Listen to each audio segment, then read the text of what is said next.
Welcome to Factful Fridays. Today, let's talk about simple yet effective ways to protect your car's starter motor and battery for a hassle-free drive.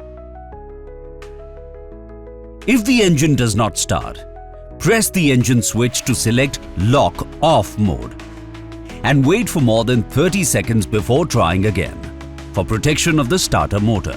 This pause prevents overheating and protects key components. If the engine still doesn't start, contact Maruti Suzuki Roadside Assistance for help. Avoid push starting in multiple cranking. It can damage the catalytic converter and starter motor. Final tip: follow these steps to ensure safe and reliable operation. Drive smart with Maruti Suzuki Service. Maruti Suzuki Service, always by your side.